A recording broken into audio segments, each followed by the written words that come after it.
जा पाती, लेकिन मैं लंगड़ी हूँ। गुड़िया बेटी, क्या आपको भी बेर खाने हैं? हाँ मम्मा, मेरा दिल तो बहुत है, मगर मैं लंगड़ी हूँ। मेरी बेटी लंगड़ी है तो क्या हुआ, उसकी माँ तो स्वस्थ है। चलो आज मैं आपको बेरी के पेड़ पर ले जाती हूँ। आप भी जग्गू कुक्कू की तरह डाल पर बैठकर खूब बेर खाना। अब जल्दी चलो। फिर एक टोकरी में गुड़िया को बिठाकर मम्मा चिड़िया भी घर से बाहर चली जाती है। खट्टा मीठा बेर है, दिल कर रहा है इसकी गुठली भी खा जाऊं।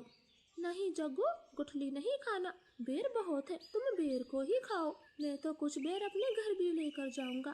कोको दोस्त, वो देखें, आपकी मम्मा भी इसी तरफ आ रही है, शायद उन्हें भी खट्टे मीठे बेर खाने होंगे। फिर मम्मा चिड़िया गुड़िया के साथ पेड़ पर बैठ जाती है। गुड़िया तो कई महीनों के बाद घर से बाहर आई थी, वो बहुत खुश होती है। यहाँ कितना अच्छा लगता है, खुला आसमान, चारों तरफ पेड़ पौधे और ताजी ताजी हवा। लो गुड़िया बहन, ये बेर खाओ, ये और भी मजेदार है। ऐसे वो तीनों गुड़िया को बेर तोड़ तोड़ कर खिलाते हैं। दूर छिपी हुई बुरी चील उन पर नजर रखे हुए थी। अरे वाह, एक साथ चार चार शिकार है, किसी एक का खात्मा तो हो ही जाएगा, बड़ी तेज भूख लगी है। फिर वो बुरी चील धीरे धीरे बेरी के पेड़ तक पहुंच जाती है और एकदम से उन्हें जग्गू और कुक्कू तो डर के मारे मम्मा चिड़िया के पीछे छिप जाते हैं।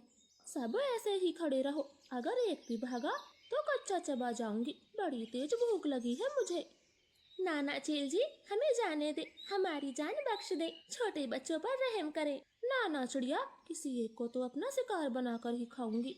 चील उनके सामने बैठी थी, तभी धीरे से जग्गू कौवा कुक्कू के कान में बोलता है, कुक्कू दोस्त, इस चील को गुड़िया को सौंप देते हैं, वैसे भी गुड़िया लंगड़ी है, ये जी कर क्या करेगी, कम से कम हम तीनों की तो जान बचेगी। जग्गू की ये बात सुनकर कुक्कू तुरंत अपनी माँ से बोलता है, मम्मा मम्मा, गुड़िया को यहीं छोड़ दो और चलो यहाँ से, हम अपनी जान बचाते हैं।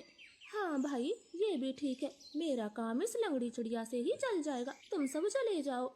चील ने इतना कहा ही था कि तभी रानो चिड़िया जोर से चील को धक्का मारती है और पेड़ से नीचे गिरा देती। जग्गू कुक्कू, गुड़िया को साथ लेकर यहाँ से भाग जाओ, मैं इस चील को आपके पीछे नहीं आने दूंगी, बेटा जल्दी से भागो यहाँ से। इतना कहकर रानो चील पर हमला कर देती है और जग्गू और कुक्कू टोकरी लेकर वहाँ से भाग जाते हैं। चिड़िया और चील में काफी देर तक लड़ाई होती है और आखिर में चील रानो को जान से मार देती है। मरगी, छोटी चिड़िया मरगी, मुझसे लड़ने चली थी, अब तेरा मांस में मजे से खाऊंगी। कुक्कू भाई, मम्मा अभी तक घर नहीं आई। मम्मा को चील ने मार दिया है, वरना वो अब तक आ जाती, क्या जरूरत थी मम्मा को वहाँ ले जाने की। भाई, अगर हम वहाँ न होते तो वो बुरी चील आपको खा जाती, आप ऐसा क्यों बोलते हो? नहीं, हम चील के हाथ कभी ना आते, वो तो तुम साथ में थी, इसलिए मम्मा ने चील से लड़ाई करने की सोची। तुम लंगड़ी थी ना, माँ को तेरी वजह से मरना पड़ा, अब तू ही माँ की हत्यारन है, समझी? ऐसे कुक्कू तो गुड़िया को ही दोषी ठहराता है। अब गुड़िया का ध्यान रखने वाला कोई नहीं था। कुक्कू सारे सारे दिन बाहर घूमता फिरता, वो लंगड़ी बहन का बिल्कुल भी ख्याल नहीं रखता, चाहे वो भूखी हो या फिर प्यासी हो। भाई, सुबह से रात हो गई है, आप मेरे लिए कुछ खाने को नहीं लाए?